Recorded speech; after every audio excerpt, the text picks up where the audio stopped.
ndi Chantal uyobora umuryango wa AERA, tukaba turi umuryango wa AERA n'umuryango w'ivugabutumwa rihembura imitima. Tumaze iminsi rero tubagezaho ijambo ry'Imana, n'uyu munsi nabwo tugiye kumva ijambo ry'Imana rifite insanganyamatsiko ivuga ngo ibyiringiro by'abana b'Imana birihe muri ibi bihe. Ubushize twari twarebye imfatiro z'iseminetse z'umukiranutsi ni iki yakora mu gihe gisa nk'iki. N'ubu rero mu gihe gisa nk'iki turi kwibaza ibyiringiro by'abana b'Imana mu gihe gisa nk'iki, igihe insengero zifunzwe bimeze biti, aho atari kubona pasiteri ngo bamuganiriza, atari kubona akenshi ari kuri social media, ariko noneho batabonana imbonankubone. Ibyiringiro by'abana b'Imana bimeze bite mu gihe gisa nk'iki?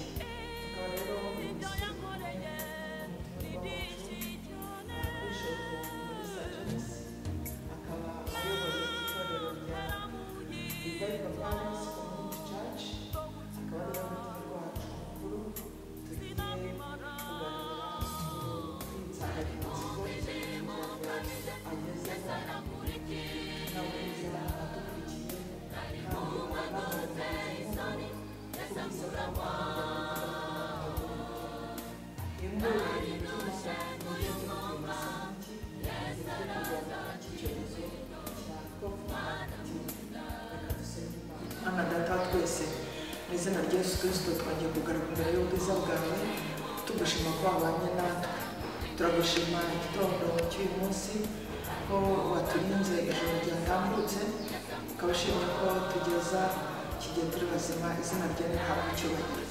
Reka dusengere umugaragu wagiye kutugezaho ijambo ryawe, kugira ngo hamwe nawe n'umutima ikurikiye Mwami twese bibashe kudufasha tugire neza, kugira ngo bajye kuryumva bose Mwami bibakize kandi bibahumurize mu gihe gisa nk'iki.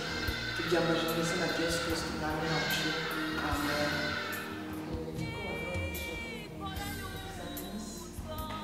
Twagira ngo mugire icyo mubwira abadukurikiye kuri iyo nsanganyamatsiko ivuga ngo ibyiringiro by'abana b'Imana mu bihe bisa n'ibi.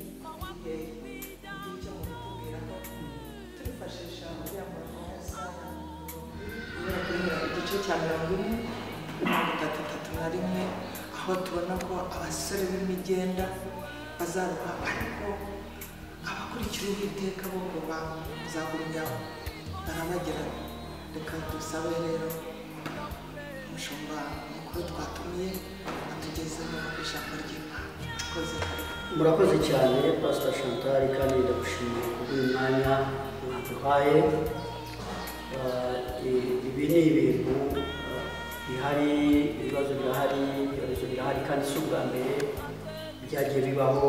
Habaye ibyorezo byinshi na mbere yo kuvuka kwa Yesu na nyuma yo kuvuka kwa Yesu. Twibuka cyane n'ejo bundi mu kinyejana cya 19 kirangiye ibyo bitaga Spanish flu, n'ibindi byagiye bibaho byamaze imyaka 4 byagiye bibaho. Ariko muri icyo gihe nubwo amatorero yafungwaga, ntabwo abantu bacogoraga ngo babiveho. Ari nayo icyo gihe ndetse bo nta n'ikoranabuhanga bari bafite. Muri iki gihe rero dufite amahirwe y'uko dufite ikoranabuhanga ridufasha mu bintu bitandukanye nk'ibi. Ndahera mu rugero mu itorero ryacu, nk'ubu turi mu kwezi kw'amasengesho kwa gatandatu, ariko turahura ntitugurira mu cyumba kimwe, ariko tugahurira mu cyumba cya Zoom, aho duhurira twese tugasengera hamwe turebana ku ikoranabuhanga. Ijambo ry'Imana rikavugwa, rikajya kuri Facebook, tukabivuga kuri za WhatsApp, n'ibindi mu buryo bwinshi butandukanye. Ariko bibujije abantu kuba muri bihe. Hari n'abo numvisha bavuga ngo ese Imana iri hehe, amatorero arafungwa, kuko Imana ikabyibona. Ibi birashoboka, bijya bibaho, kandi njya kuvuga ngo muri iki gihe byabaye cyari n'igihe cyo kugira ngo itorero rigaruke no mu gihe. Urabona ko abantu benshi bagiye bava mu mago bakajya ku rusengero, ariko bibuka Bibiliya kubera igihe. Abantu bakavuga bati Bibiliya turayibuka nuko tugiye gusenga. Ibyo byose byagiye bibaho. Imana none ku itorero yabigaruye igihugu, kugira ngo na wa muryango bawufite, abana n'umugore n'umugabo baganire ku ijambo ry'Imana ribahumuriza. twese nk'uko itorero ryatangiye ubu rigarukira umurimo wabwirwa n'iki kandi by'Imana itegura. Ariko tugarutse ku nsanganyamatsiko yacu avuga ngo ibyiringiro by'abizera biriho muri iki gihe kimeze gitya. Bibiliya iravuze muri Yesaya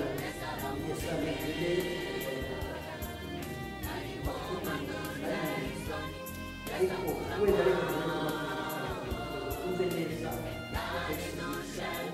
ariko yewe Yakobo Isirayeli ni iki gituma wiganira Uwiteka ntareba inzira kandi ibyanjye Imana yanjye yarabyirengaje? Mbese ntiwari wamenya? Ese nturabyumva? Imana ihoraho Uwiteka umuremyi w'impera z'isi ntirambirwa ntiruha, ubwenge bwayo ntibundore. Umurongo 29 niyo intege abarambiwe kandi utibashije kumwongeramo imbaraga. Abasore b'imigenda bazacogora baruhe n'abasore bazagwa rwose, ariko abategereza Uwiteka bazasubizwamo intege nshya, bazatumbagira mu kirere bagurukishe amababa nk'ibisiga, baziruka be kunanirwa, bazagenda be gucogora. Haleluya. Aya magambo y'ibyo ngo nk'uko insanganyamatsiko ivuga, ni iki gituma abasore b'imigenda bacogora ariko abategereza Uwiteka ntibacogora? Icyo nicyo ndabo dushaka gusa. Muri iki gihe cya COVID-19 abantu n'isi yose iri mu mazu, ibikorwa byarahagaze, ubukungu burimo kugwa, hari ibyiringiro n'ubwo bimeze bityo. Uwiteka aracyari muzima, aracyari hafi. Hari ibintu rero bigera kuri 4 cyangwa 5 bituma abo bantu badashobora abirinda Uwiteka. Icya mbere ni uko bamenya ko Uwiteka ari ku ruhande rwabo mu bibazo byose. Urwandiko rw'Abaroma 8:32 aravuga ngo niba Uwiteka ari ku ruhande rwacu umwisho wacu ni icyo rero nicyo kintu tugomba kumenya.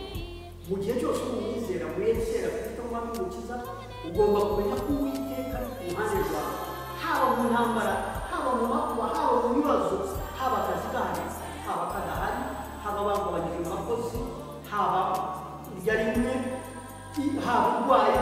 Igihe cyose igituma tudacika intege, igituma tudacogora ni uko twibuka yuko Uwiteka ari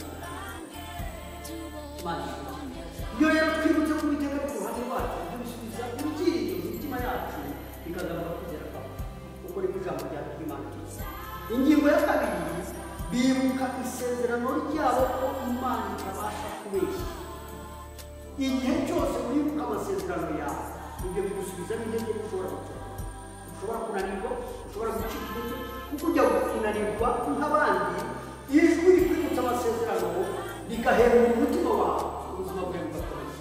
Mu kubara 29 aravuga ngo Uwiteka si umuntu wabeshye kandi si umwana w'umuntu yicuze. Ibyo yavuze no kutubaza azabikora, ibyavuye mu kanwa kayo no kubisohoza ntizabisohoza. Icyo cyari igihe Balamu yashakaga kuva muri Isirayeli, ariko abitegereje ngo abone ubwoko bw'Imana. Haleluya. Natwe rero muri iki gihe cy'ibibazo tugomba kumenya ko isezerano ryayo ritazashira. Icya mbere Imana isezeranije ntabwo imuvumba bitarasohoka ibyo yavuze. Icyo ni ikintu cy'ingenzi. Iyo rero twamenye ko Uwiteka atabeshya tukabifata, njye ariko amagambo Joshua yabwiye Kalebu yabwiye Joshua, aramubwira ati yewe Yoshua, ibuka ibyo Uwiteka yatuvuzeho. Icyo gihe nari mfite imyaka 40, none mfite 85. Nyuma y'imyaka 45 yarakira isezerano. Abadacogora rero, igifasha ibyiringiro by'Abakristo kutananuka kudacogora ni ukwibuka ayo masezerano. Banishije cyane. Iyo twibutse amasezerano y'Imana, ntabwo dushobora gucika intege kuko twibuka ko Imana itabeshya kandi iri ku ruhande rwacu. Ingingo ya 3, baba bafite ubuhamya bw'ibyo Imana yakoze mbere bikabatera iteka. Iyo twibuka ubuhamya bw'Imana yadukoreye, ukibuka ibyo Imana yakoze, ibyo bigusubiza imbere. Urugero ni urwa Dawudi muri Samweli wa 1:34 ngo Sawuli yamukubise amaso agira ati umwana muto ushobora kurwana n'uriya Mufilisitiya. Dore uko Dawudi yamubwiye. Dawudi yaramubwiye ngo umugaragu we yabaga mu ntama, zada idubu yaza nkayifata ije ku buzima rero ntabwo nkayifata nkayicakira nkayifutagura nkayitangiza n'intare nini imana yandokoye mu maboko y'intare n'idubu ishobora kurokoka amaboko y'ubutitari iteka iyo twibuka ku ruhande rw'imana yakoze bitubera ikiraro kitwambutsa ukagera no ku bindi imana izakora ku buzima bwawe ntiducike intege iyo rero wibutse ibyo imana yakoze iyo nibutse imirimo y'ibikomeye imana yakoze iyo nibutse kontinenti twasengeragaho menya ko n'ibindi imana izakora icyo nicyo gituma tudacika intege nicyo gituma tutananirwa nuko twibuka amasezerano nuko twibuka ibyo imana yakoze nuko twibuka ko Uwiteka ari hafi yawe ingingo ya kane mu rwandiko rw'abayobora igice cya 11 umurongo wa 1 no 2 aravuga ngo tumbire Yesu wenyine ari we banze iryo kwizera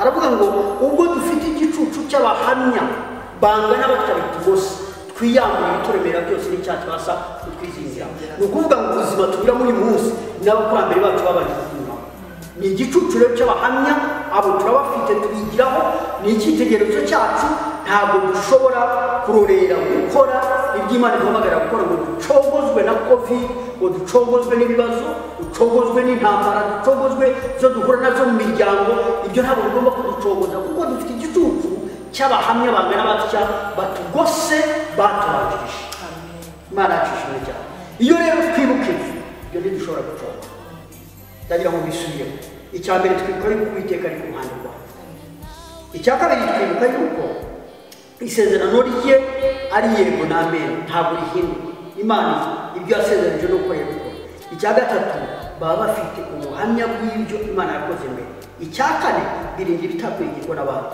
icya gatanu kuko bafite igicucu cy'abahamya bangana batyo abo bahamya batubera icyitegererezo cy'iby'Imana yakoze mu buzima bwabo natwe tugakomera tukagira igitsikamutima kitubwira ngo ubwo banesheje natwe tuzanesha ibyiringiro ntibizashira muvandimwe neza amatwi cyangwa umukira gerageza Bibiliya iravuga ngo abategereza Uwiteka ntibazacogora ngo bazatumbagira yewe no mu gihe nk'iki cya covid bo bahora batumbagira ibyiringiro byabo biri hejuru y'ibindi ntabwo bavuga amagambo baca urucantege ntabwo baca intege abandi ahubwo baravuga bati Uwiteka ari ku ruhande rwacu tuzanesha kuko Uwiteka ari kumwe nawe Imana iguha umugisha ukomeze ibyiringiro byawe bidacogora kuko Imana niyo kwizera mwumvise rero neza ko ijambo ry'Imana riduhembwe umutima mu gihe gisa nk'iki fata izo ngingo eshanu zikomezeho kandi ashobora avuga ngo ubwo tugoswe n'igicu cy'abahamya bangana gutyo ntabwo ari twe tubiciyemo twenyine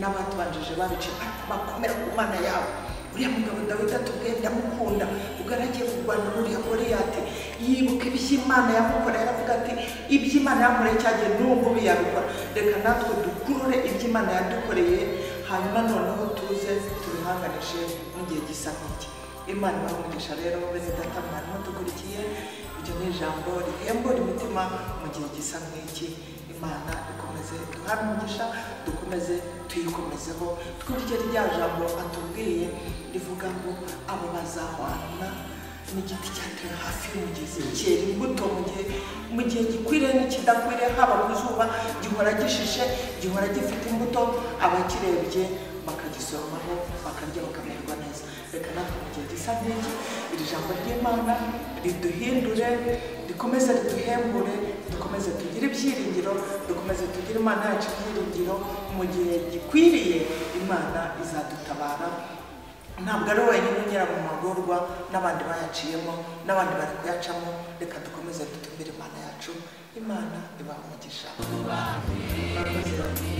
murakoze cyane ijambo ryiza urabizi ko nkunda ijambo ryawe kuva kera dukora umurimo w'Imana rirahembura none cyahembuka Imana iduha umugisha amen reka n'ubundi tubasabe bishopu dusoreze inyigisho n'isengesho kugira ngo musabire imitima imaze kumva iri jambo ry'Imana ribashe kubagwa neza murakoze cyane Mana data mu izina rikomeye ry'Umwami Yesu Kristo turaguha icyubahiro turagushimira kuri Imana idukunda kandi ijambo ryawe ratubwira ngo ibinezeza by'Imana kubana n'abantu tuguhaye icyubahiro rero ko wadukunze ugatanga umwana w'ikinege ndasabira mwene data mushiki wanjye uvana Imana umukurikiye uhemura umutima we mu gihe nk'iki, umurinde kwiheba no gucika intege, mwibutse amasezerano yose, mwibutse ko ari ibyo wakoze birenze ibyo muri uyu munsi wa none, ubwo wakoze ibyo n'ibyo ushobora kubikora, kuko cyane cyane avuze ngo ubwo wababajwe ukageragezwa ubasha gutabara n'abageragezwa bose, waha icyubahiro n'ikuzo aho kumeze kugerageza kugufasha Yesu Kristo. Imana y'umugisha. Imigambi yawe ni myiza kuri twe. Ijuru barahimbaza, no mu isi turaririmba. Icyubahiro ni icy'Umwana w'Intama. Yanesheje Satani, amunyaga ubutware bwose, akwiriye icyubahiro n'ikuzo. Uri mwiza Yesu, uri mwiza, imbabazi zawe ni nziza, imigambi yawe ni myiza kuri twe. Ijuru barahimbaza, no mu isi turaririmba. Icyubahiro ni icy'Umwana w'Intama. Yanesheje